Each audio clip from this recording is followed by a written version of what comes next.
of wave your hand. Can you see the presentation as well as us in the corner? All right, fantastic. Thank you. Well, good morning, everybody. I'm Mike Rapucci. This is Chris Rapucci. We're here representing United Home Loans. We've been a trusted partner for the FYR Group. I really want to say since the beginning or close to the beginning. I think so. Yep. A couple of years. And so we really want to thank Kristen and Dave for giving us the opportunity to come in front of all of you today and provide us with this Momentum Monday, which I think is great, especially, I mean, Monday mornings are tough, right? They're tough for everybody. So hopefully we'll give you guys some knowledge today and walk away that you guys can really help energize your week moving forward. So what we are talking about today is how to close 10 to 20% more deals this year. And it's without working more hours on your part. So this is really about buyers in your pipeline who you can't get to move forward. This is about buyers in your pipeline that can't afford the home that they want with the purchasing power that they've been pre-approved for. This is about the buyers in your pipeline who continue to lose out on multiple bids. And so they're on their second, third, fourth offer, and they keep losing out. And this is about buyers who you've had, and everybody has had them, that have fallen out halfway through the process, right? Something comes up after they're already under contract. Something comes up, they end up losing the deal. So this is not about going out and getting new deals. This is about how do we work your current pipeline. And so there's a couple underlying themes that are going to present itself through this presentation. One of them is going to be choosing the right business partners. And this is looking at the entire real estate transaction as a team. Everybody who is obviously not the borrower is acting in good faith for the borrower's best interest. And it's the level of communication that we have with each other, and how can that level of communication increase and help out the borrower, right? Increase their chances of getting into a home. And then really finally, it's there's an underlying theme of, again, working together to win more deals and all trying to work towards this common goal of getting borrowers into homes. So the first thing that we want to talk about is really, like, we understand that the mortgage side is the unsexy side of real estate. We get that, okay? But we also have to admit that financing does win offers. And I'll kind of start this off by saying, if you are the listing agent, which is kind of the easiest way of looking at these things, if you are the listing agent and you have two offers in hand, and they're absolutely identical. There's no difference between the two offers. And one of them has a pre-approval from Rocket Mortgage, and the other one has a pre-approval from pick anybody else, right? And you don't have to say it because we all kind of know it, right? Where there are pre-approvals that carry more weight than others. And so if you were a listing agent, just looking at the items that are up on the screen here, if you were a listing agent and the offer that you were looking at, you were confident with as much certainty as you possibly can. If you were confident that the offer that you were looking at checked all these boxes, how much more likely would you be to accept that offer? So financing does and can win offers. So some of these, right, shorter timelines, right? Are they going to be able to close in the 30-day window? Can they close earlier? Is the file clean? Has everything been checked on this file that needs to be checked on this file? If they're going over asking, is there a strategy for that appraisal gap? Similarly, if the appraisal falls short, is there a strategy for closing that appraisal gap? And then lender communication am I, as the listing agent, as well as you, the buyer's agent, are you going to be left in the dark? What is that communication style going to look like from the buyer's mortgage company that is going to make me have that warm, fuzzy feeling? And if you can kind of check all those boxes, does that help the listing agent feel better about accepting that offer? And so this really starts with the pre-approval. And these are all things that we at United Home Loans do differently than other lenders. And so it's upgrading the pre-approval. And so what do we mean by that? Definitely not all pre-approvals are created equal.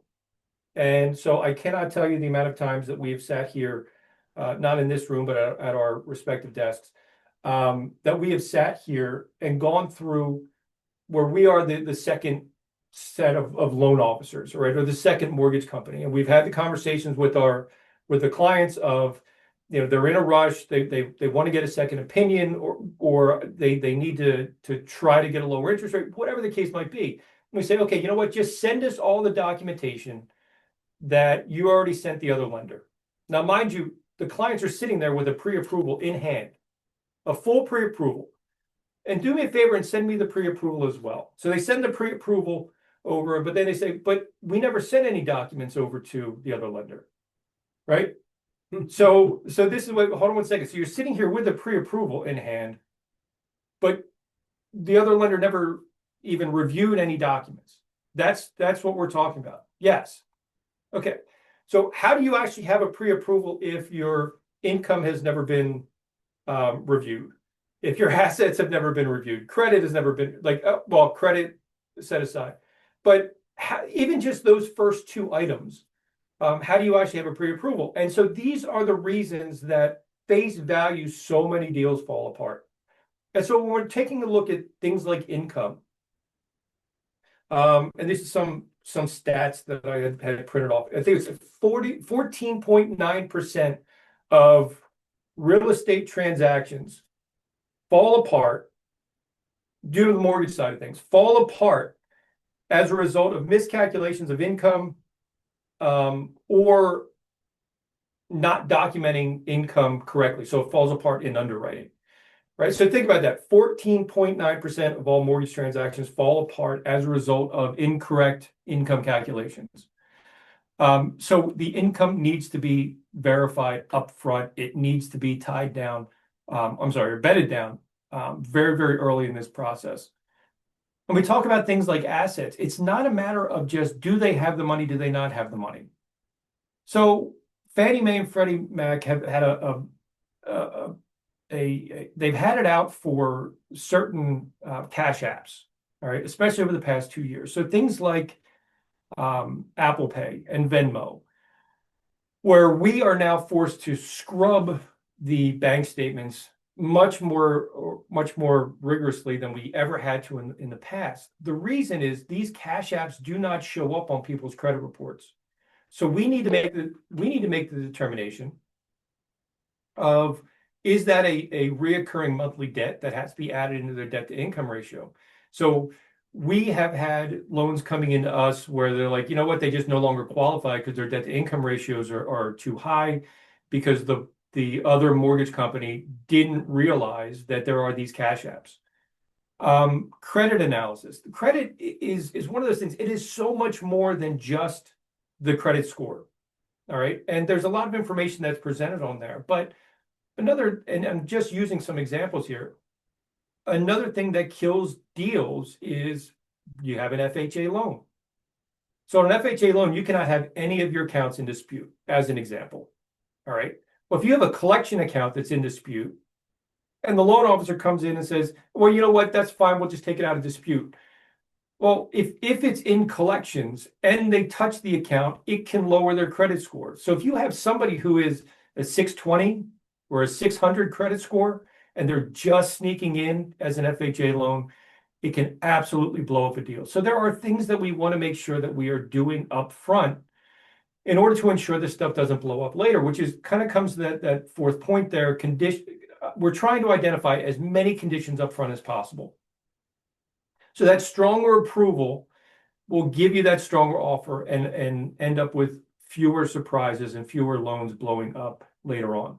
Now, something that is very unique to United Home Loans, which kind of puts a lot of this to rest, is, and this is something that Very, very, very few lenders do.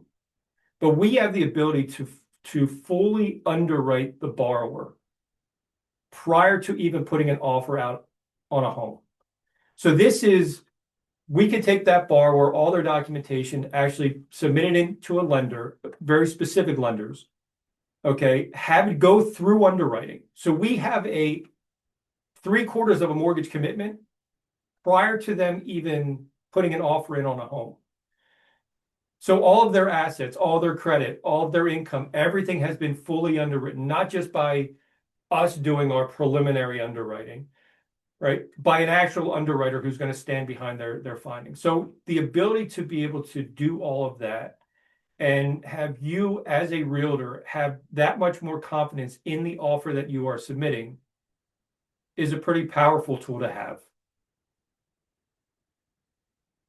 And so using financing is really the next piece of this, using financing as a negotiation advantage. Sure. All right. So as a negotiation advantage, so kind of carrying on what Mike had just talked about, you can come in, I guess if you are a listing agent, right? And you do receive multiple offers that are coming in. The best price does not always mean it's the best offer, right? And the highest price is not always the winning bid. And the reason is because certainty really matters, right? Ensuring that financing and money in place matters more sometimes than the highest bid itself. Just an example, it's a little bit outside of lending. If you had a cash buyer coming in, they were offering all cash and it's less, maybe a couple thousand less than somebody who's coming in with first-time home buyer with financing needs. The person with cash offer may get that home because there's assurances in place already having to do with the purchase. So, as a result, understanding that the money is secured, okay, is really important. As Mike just said, this pre-approval process, right? That stronger pre-approval, this whole idea that you have a guaranteed approval where the buyer's already been validated, they've already been confirmed, they've already been approved, okay? And that's walking in. It just gives you more strength when you're having those conversations with the listing agent, okay? And helps them understand that you have somebody that's already been fully vetted. And what does that do for you? It does a couple of things. One, you're no longer looking at a 30-day closing potential because a lender does not have to go through and approve a borrower. Borrower's already approved. All they're looking at now is appraisal and title. Those are the only two things, right? And now the conversation is just more around, all right, what strategies do we want to have around the appraisal? Again, you mentioned this a bit, Mike, right? You can be talking about those things proactively now with your borrower because it's no longer about, hey, we need this documentation, we need this information, because they're already done and they're vetted, the buyer's secured, the financing's in place. But that's even you don't have to close in 2 weeks, right? If 30 days is 30 days, that's fine, but still being able to communicate that we are able to close in a tighter time frame still can be a very powerful means of communication when you're going back to that listing agent. And it all builds into that confidence of that offer that you're putting in. Absolutely. And I think the other part of it becomes, the financing really shouldn't be just a step in the home buying process, right? It shouldn't just be seen as one particular activity. The lender and loan officer really need to be part of your team. And if there is that united front, okay, that is presenting an offer, that's presenting the financing, okay, and you can rely upon your lender or your loan officer to help with those communications with the listing agent, okay, that are reiterating and stating the same comments around the strength of the buyers that you are in that offer, then it just continues to improve the chances of winning that bid. And we have no problem having those communications with the listing agent and sharing as much information as we are legally permitted to share with them. Okay, so if if these financing issues are impacting, what was the number you said, 14.9. Yeah, so go close to 15% of the deals. It's kind of important to understand, I guess, why it's happening, and then what are some of the other things that can be done to help address it, right? So just some examples, right? Firstly, why are these things occurring?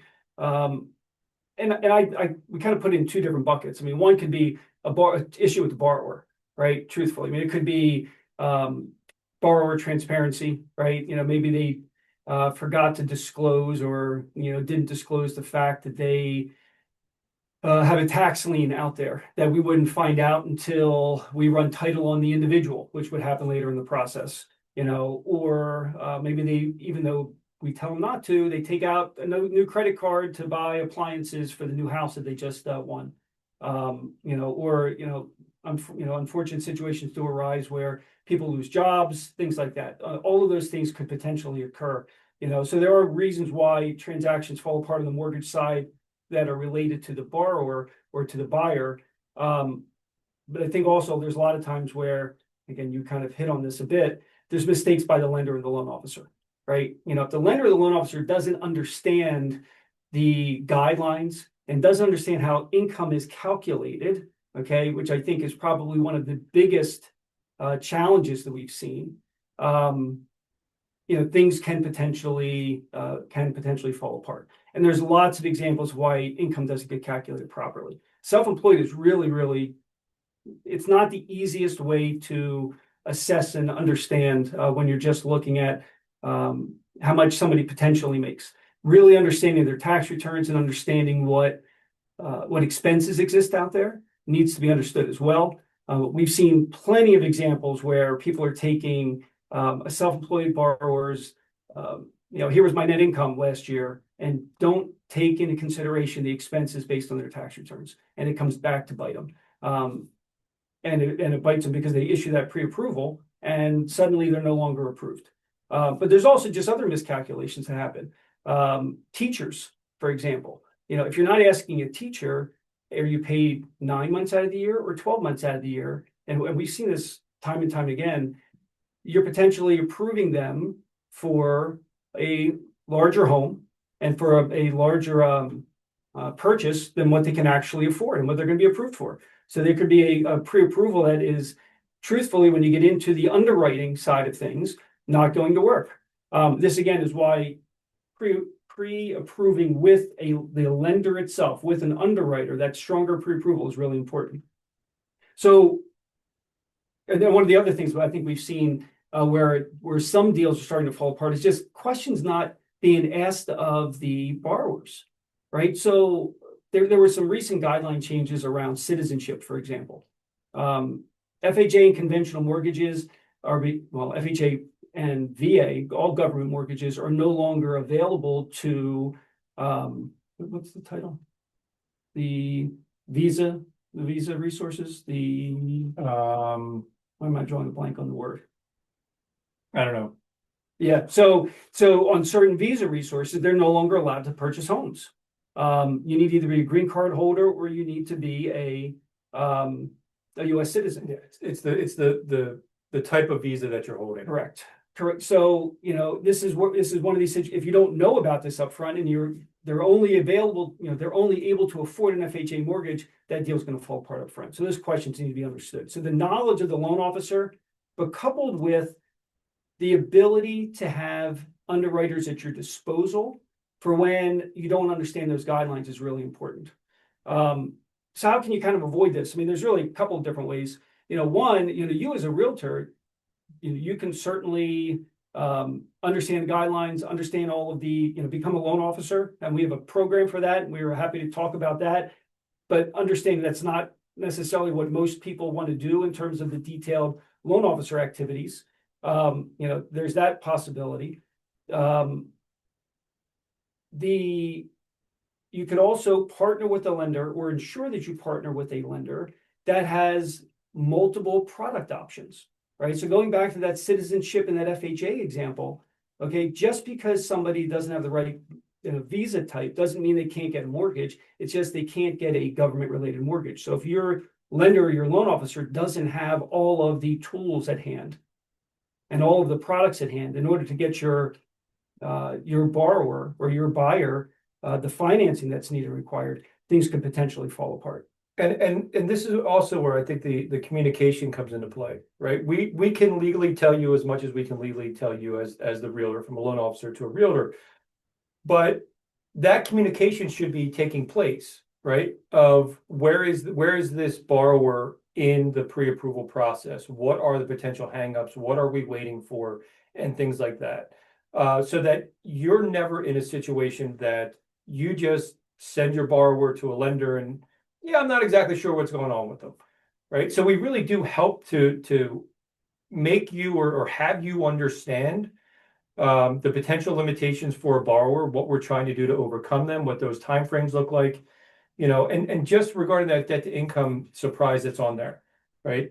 So this is the, if you want to read that staggering number, that other reasons why percentage why deals that are under contract fall apart. And the percent, go ahead. 28% are behind inspection.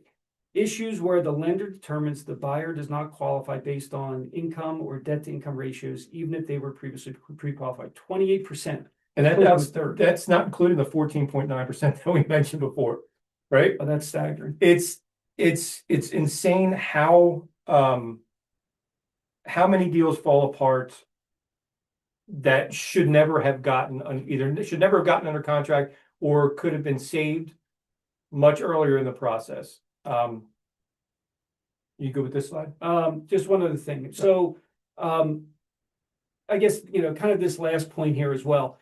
There's a lot of times where the buyer is going to bring their own lender, right? They've already have a relationship. If something doesn't look right, or if it's just for the sanity check of that second opinion, sometimes that is either going to allow for the opportunity to enhance their buying power or just the confidence that, yes, this is the best option from a lending perspective that this person can get. That's kind of number one. But secondly, if something does seem to be falling apart and they're using another lender, ask someone else before you cancel that deal, right? There could be limitations in terms of the products that other lender has, or the fact that, there were just mistakes again, in terms of how they were looking at the borrower, how they're looking at their finances that we can potentially pick up on. Yeah. And so another very important thing to point out, again, you guys would not necessarily see this aspect of it, but when they are bringing in their own lender, that second set of eyes on it, and again, we're almost honest to a fault. We have no problem. If they're getting a good deal, they're getting a good deal. If they're comfortable with their current lender, by all means. But it is one of those things that, and I know that one of our loan officers is online here. We just had a VA deal come across our desk, and the borrower was already pre-approved with somebody else. And the closing costs were like, it was on a refinance. Closing costs were like zero or close to zero. Close to zero. And so the borrower comes in and says, yeah, this guy's giving me closing costs next to zero. And we said, it's absolutely impossible. So he sends us the worksheet, not the loan estimate, but the worksheet. And that worksheet is missing. It's missing the funding fee. It's missing their escrows. It's missing all of these different things. So they go back and then he adds it. And we say, well, it's still missing this. And he goes back again to the other lender. And then the lender adds it, at that point in time. It got to the point that he walked from that other lender. But, when loan officers are out there, not everything that they present to the borrower is accurate. And so this is even, they say, well, the closing costs are going to be X. Your closing costs should only be a certain percentage of your loan. Okay, that's great. But what they're not telling the borrowers is that your closing costs also include your prepaids and escrows. Prepaids and escrows are technically not in if you're going to define what closing costs are, but they're still a cost that they pay at settlement. So it's all in the communication of how these other lenders and what they're actually telling the borrower. So getting that second opinion, getting that second set of eyes is important sometimes, so that you're not kind of kicking yourself down the road. All right. control the rate conversation. So this is where a lot of times the realtor should be engaged with the loan officer in order to present this united front to the borrower. All right. Borrowers, a lot of time they get so hung up on what's the rate, where they should be looking at what's the payment. And so like the first two questions that we ask all the borrowers is, number one, where do you need to keep your monthly payment? Okay, because it doesn't matter what it is that you get pre-approved for. If you are not comfortable with what that monthly payment is, then that pre-approval means nothing. The second part is, how much money do you have set aside to utilize for the transaction? Because there are a lot of different ways that we can get creative with those funds in order to help them meet that monthly payment requirement that they're relaying to us.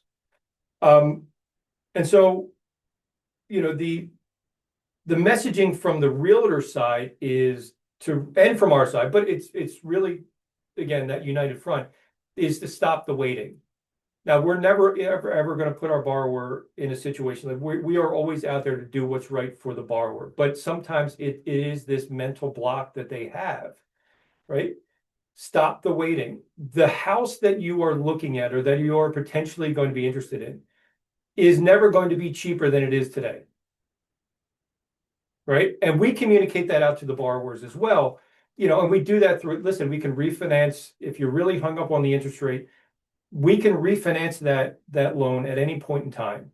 That's not a problem if rates go down, right? The price is permanent. That price that you are buying that house, that is what it is that you're locking in. The rates can change. We can move your payments up and down, down accordingly, right? But that price that you are buying that house at today is what it is that you are locking in. And it's a different way of thinking about buying a home. Again, rates drop. Typically, when rates drop, prices of homes increase, right? So when we're looking to refinance you because interest rates have fallen, you got to think about it this way. The price of your home and the amount of equity in your home is also going to be going up. Okay. It's just that inverse relationship between the two. What you just said is something I've heard in multiple sessions I've been in recently, and some of the conferences I've gone to. And it's a lot of times driven from the mortgage side, but I think it's important on all sides. It's the fact that when you have buyers that are sitting on the sideline right now, okay, and they're waiting because it's the idea that, hey, the rates are too high. I want to wait till the rates come down. Well, once the rates come down, okay, it's going to take more of those buyers off the sideline, right? Mm-hmm. It's just going to be a huge influx of people coming in and now putting more offers in on those homes that they were interested in before. And when there's more demand, right, the cost of those homes is going to rise. And so it's just that communication, and sometimes it's helping them understand that point of, put the offer in now. Maybe the rate's not where it wants to be, okay, or where you want it to be, okay. But if you wait, okay, and the rates drop, you're going to have a lot more competition that you weren't seeing before. Yeah. And there's one thing, we'll just use this as an example that we're going to talk about on the next slide. But even when it comes to something like mortgage insurance, right? So somebody is coming in with a conventional loan, they're putting down 5%. They've got mortgage insurance payments of, let's say, $200 a month. So they're only putting down 5%. Well, mortgage insurance falls off on a conventional loan when you're right around that 20% equity position. But if home values are increasing and I'll exaggerate a little bit just for this example, if they're increasing by 5% a year, well, you're only going to have mortgage insurance for 3 years. So typically, mortgage insurance is going to last, depending on what your down payment is, last anywhere between 8 to 11 years if you're just making your regular mortgage payment. But if the home values are continuing to appreciate, you can get rid of that mortgage insurance much, much sooner than just waiting until it automatically falls off. Right. And so when we talk to borrowers about, hey, listen, the payment might not be exactly where it is that you want to be, but how can we bridge that gap where we're instead of looking at it for just this month or this year, right? That mortgage insurance is not going to be there in potentially 3 years, right? 4 years, 5 years. We're going to be able to get rid of it and save you money. That's while keeping the same interest rate. And so we have had borrowers that have been in a home for 3 or 4 years. We're able to refinance them, get them a lower interest rate, and then drop that mortgage insurance for them as well. So although we don't have a crystal ball, we kind of know where the markets are going, both on the real estate side of things and home value, as well as on the interest rate side. And so it's really trying to communicate all of that to the borrower so that they don't get stuck in their head of, I need my interest rate at 5.75. I need my interest rate in the fives. We're going to work with them to get their payment as close as possible to that number that they have given to us. And again, we're going to go on to the next slide here, and just a couple things that are in here that help us do that. Number one are interest rate buy downs, right? So we can help them by doing, and everybody here I'm sure is well aware of these 3-2-1 buy downs, 2-1 buy downs, 1-0 buy downs. We're not a huge fan of them, right? At least personally, I'm not a huge fan of them, because there's nothing for free in a rate buy down. Okay. So if you kind of just do it mathematically, and let's say that they have and just using these numbers, and I'm making them up top of my head, so just using them as an example. If you have a 5% interest rate, and that's where you're starting, and you do a 1-0 buy down, so it's a 1-year buy down, so that first year is going to be at a 4% interest rate.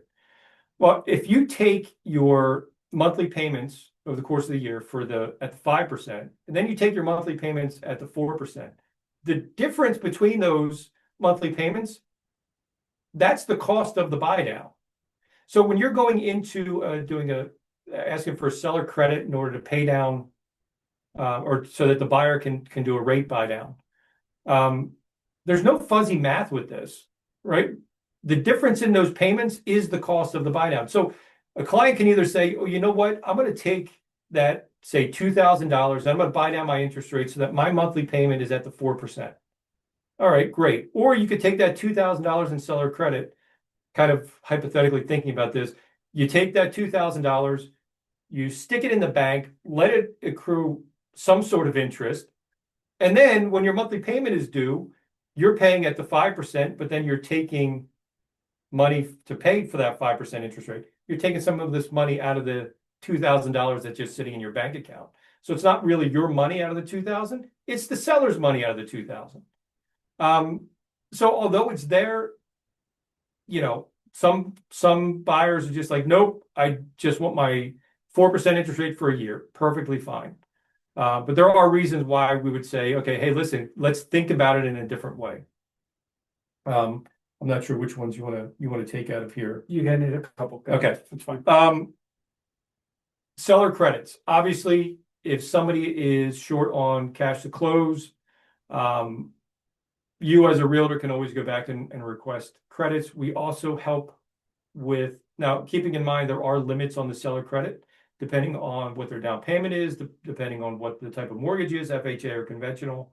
There are limits in terms of how much a seller can give to a buyer. There's also purchase price increases, right? So purchase price strategies here is, all right, the house is listed for $300,000. The buyer needs additional settlement help. So you increase the purchase price to $305,000, and you ask for $5,000 in seller assist. And as long as that home is going to appraise for $305,000, it's a great way. The realtors get what they are looking for out of the transaction from a commission perspective, because you're not decreasing the sales price or anything like that. You're actually increasing it. The seller is getting what they want because they're walking away still with the proceeds of the $300,000. And it's a great way in order to be able to get the buyer that $5,000 to help them out with their closing costs. Just kind of if we're talking about payment strategies, right?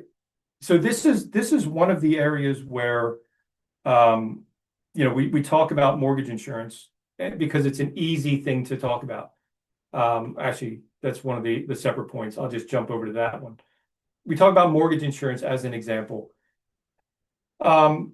We have lenders. Not all lenders will do this. Okay, I really, really want to stress that. We have lenders that will permit the buyer to buy out the mortgage insurance at a deep, deep, deep discount. So if we take mortgage insurance, let's say over the course of 8 years, and let's say making those mortgage insurance payments over those 8 years would cost them $8,000. Well, if the buyer wants to buy that out up front, they can, with some lenders, they can at approximately a 50% discount, right? So if they want to bring an extra $4,000 to the table and get rid of the mortgage insurance on a conventional loan, not on an FHA loan, they have that option to do so, right? So these are just some of the tools where we are looking to always looking to decrease the buyer's either cash out of pocket or what their monthly payments might look like. Refinancing strategies. So we have grants that we are able to offer out to buyers. These are not, we can offer out state bond programs and things like that as well, but these are lender specific programs. So obviously, again, nothing is for free. They come with substantially higher interest rates, but they'll give the borrower 3.5%, 4%. So they'll cover their down payment on a FHA loan, for example. They'll cover their down payment. It comes with a significantly higher interest rate. But 6 to 7 months from now, the idea is to refinance them out of that higher interest rate into a lower one, a significantly lower one, so that at the end of the day, the buyer was able to get funds in order to get themselves into the home, okay, make those larger payments for 6 months, and then get refinanced into an interest rate which can be like up to 2 full percent lower than the rate that was required in order to get them that grant program. Yeah, I'll just hit maybe one more and we can kind of move on. So that last one there, that one that says BBYS, it stands for buy before you sell, right? And so there's a lot of times where people are we need to sell one home in order to buy another. There are programs that are out there that can remove that dependency on selling the one home in order to purchase the other one, even if they need the proceeds, right? There's two advantages to this. I mean, one, you need to be able to sell that first home so it's removed from the buyer's debt ratio, right? So that they can actually qualify for the new mortgage payment. Okay. But secondly, a lot of times they would need the proceeds from the sale of that home. There are programs out there, and there's multiples of these that we have access to, where we can build this into the offer and into the deal itself, so that both the current home sale is removed as a dependency in the sales contract and in the bid that's going in, and they've got proceeds in order to purchase that new home without having physically sold that house yet. Yeah. So the ability to put in a non-contingent offer when they still have their home is a huge, huge benefit. So this is one of the items that gets a lot of people off the sidelines, because it is, my house isn't ready to sell, but I really want to put an offer in on a home. They cannot afford to hold both mortgages at the same time. These buy before you sell programs, it's basically it's a flat fee that the borrower pays, but it's a 0% bridge loan. It allows us to get their current home out of their debt to income ratio. And it allows you, the realtors, to be able to submit an offer without a contingency. I'll touch on another one that's in here is lender credits, and kind of pulling the curtain back on the mortgage world a little bit. So lender credits. So we all know that the borrower is provided with an interest rate, right? And if any loan officer ever says to a borrower, "This is your interest rate," then that borrower should just run as far away and as quickly as they possibly can. because a borrower is never subjected to just one interest rate. So we all know that a borrower can lower the interest rate if they want to by paying discount points, right? But the opposite also holds true, where if they are willing to take a little bit of a higher interest rate, the lender is willing to give them a credit against their closing costs to take a little bit of a higher interest rate. And we're not talking about the difference between, oh, well, you qualify for a 5%, so why don't you just take a 6%? No, we're talking about movements of the interest rate in an eighth or a quarter, where it can lead to sometimes a substantial amount of money coming from the lender to the borrower to help offset closing costs. What does that ultimately mean?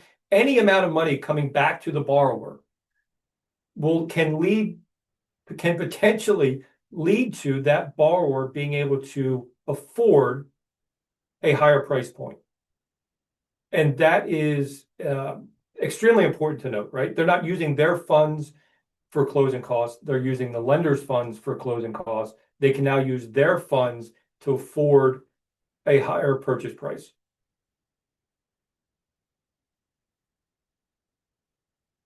All right, so speed matters. Yeah, I guess we've talked a lot about how to get more buyers to qualify and how to save deals.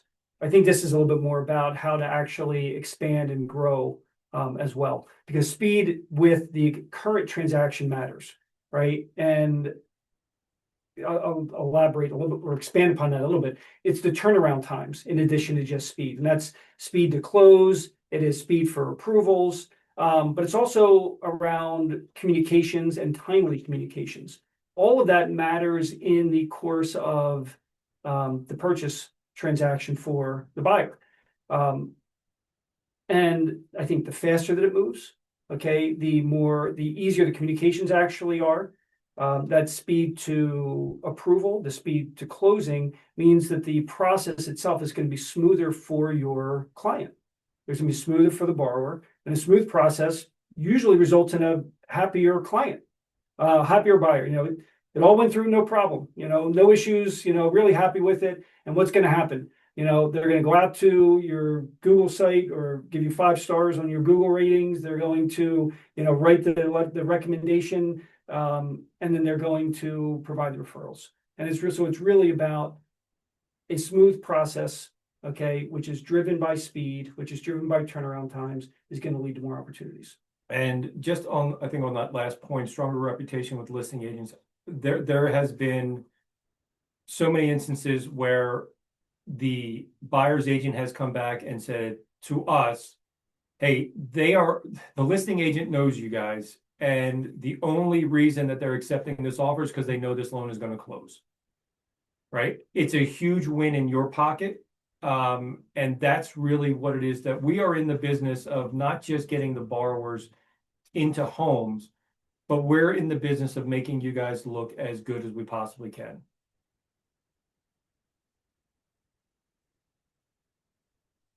Communication? You may take that? Yeah. Okay. So communication. So again, we talk about this united front between the loan officer and the realtor. You should never be in the dark about anything, right? So we have, we basically adopt to your communication style. Do you want weekly updates on your borrowers? Do you want them on phone call? Do you want emails? The system that we actually use, we can add you in as a realtor so that you have access to our loan operating system, and you can see for all of your borrowers, all of your leads, exactly where they are in the process. And that's from being a lead all the way through to settlement. Okay. Problem solving. So understanding that we know the mortgage side of things, the home buying side of it. Sometimes there are problems that do come up that require us all to put our heads together and say, all right, how do we either structure something, or how do we get them into a house? How do we find a house that meets their criteria, ensuring that there's not going to be any issues down the road? So communication is key. You should never have a loan or a mortgage that falls into a black hole where you're trying to get an update. Are we still on time for settlement? Right? I cannot tell you how many horror stories that I personally have heard from realtors that work with us of 2 weeks before settlement, the loan officer just disappears. Right? I don't know how people can do that as a profession. But it happens. So that just happened, Right? I just got my loan officer ghosted me. I'm like, what do you mean they ghosted you? Oh yeah, well we got up to this pre-approval, and then I had a question, and he never got back to me, and I keep calling, and they won't return. Yeah, and it's a lot of times it goes back to they made a mistake, they don't know how to fix it, and Yep. anyway, yeah, Yes. it happens. And so especially, I mean, you got the upfront portion of it, but as you're leading up to settlement, right, that communication is really, really key. Has the appraisal been ordered? Has title been ordered? Is the appraisal back? So not only do we send out email communications throughout that course, throughout the entire loan process, so that you're getting the email, hey, the appraisal has been ordered. Hey, the appraisal is back. Title is back. Clear to close has been issued. All of those are automated, either text messages or emails that we send out to you guys. But you should not have to worry about the mortgage side of things based on the communication that we are providing out to you, because you get that warm, fuzzy feeling. And any issues that come up, you're alerted immediately. So it's not, well, how come you didn't tell me this? Or I wasn't aware of that. Communication is a true advantage in the mortgage process with us. So just kind of, wrapping this up, 10 to 20% difference. Stronger approvals. Do we have a financing strategy in place? How do we save the deals, control the rate conversation, the speed the speed to close, and the speed throughout the process? So it's 2 to 3 deals this year. That's what we're looking at. Can we get you 2 to 3 more deals from what's in your pipeline and get them actually to the settlement table? And then finally, Yeah, so there's actually a couple of things that we've introduced to try to help drive some additional opportunities, and drive additional buyers as well for you all. So anybody that's part of the FYR organization, okay, we've offered this service out to. So we have a lead generation service that will help promote your listings for you. So if you do have any listings and you would like to have them boosted, right? We will complimentary boost them for up to a month. This will be pushed out all through all of your social platforms as paid ads. But it's something that we've offered out to all FYR agents. And then secondly, yeah, and so secondly is the United 360 program. We can't get away from a presentation without briefly talking to you about this program. This is unique to us. It's unique to United Home Loans. This is where we are legally getting realtors compensated on the mortgage side of things. Okay, this is where we're getting you licensed as a licensed loan officer. Don't worry, you do not have to work as a licensed loan officer. We have what's called a loan officer assistant program for you, where you are doing, if you kind of think of it, and I'm really, really going to boil this down, if you kind of think of it as a checklist of things that you are required to do as a realtor, but more importantly, obviously, as a loan officer assistant, you're kind of checking these boxes throughout the entire process. They're very easy, they're very simple. And chances are you as a realtor, you're already doing some of these items. And if you are able to complete all those things, then you can get, again, legally compensated on the mortgage transaction itself. We're more than happy to talk to anybody about either of these two things, United 360 program especially. There's a lot more, like we could literally spend an hour just talking about United 360, but want to throw it out there. So if you are interested in getting legally compensated on mortgage transactions, please reach out to us. Our information is there.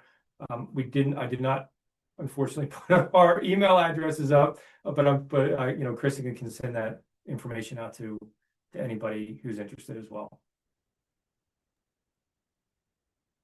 So I Thanks, guess guys. at this point in time, we'll open it up to, I know that we got about 8 minutes, but we'll open it up to any questions that anybody has.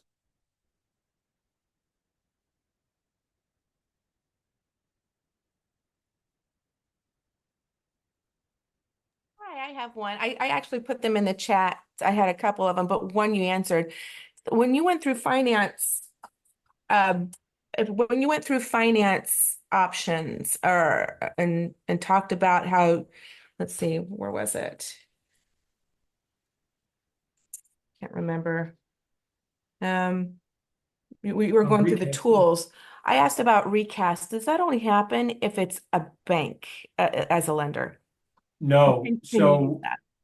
a loan recast, and this kind of goes back to kind of one of the easiest examples is this buy before you sell program, where let's say that somebody's in this buy before you sell program. They buy their current home, they buy a new home, their current home eventually sells, where they will be given this large influx of cash that they're what do we do with it at this point in time? Well, what you do is the new home that you have already bought, that you were already living in, you recast that loan.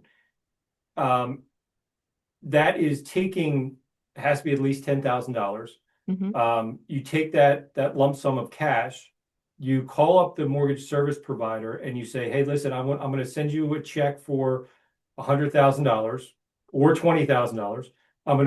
And I want to recast my current loan.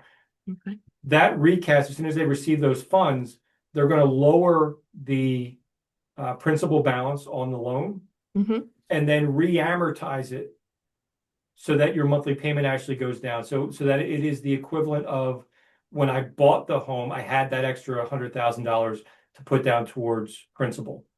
Okay. So no, it is not a bank specific thing. It is a mortgage servicer Okay. operation. It is So important. it's not you per se, it's the servicer who's doing it. Correct. Okay. Yeah, but it's important to know that up front that there's a plan for something like that because there are some lenders that will hold their own hold their mortgages like a bank would, and then it's up to us to kind of confirm, yes, they're gonna allow a recast or they won't. Okay. Yeah, I was just wondering if that was a tool and if it was bank specific, that's all. But it's servicer specific. Correct. Okay, thank you.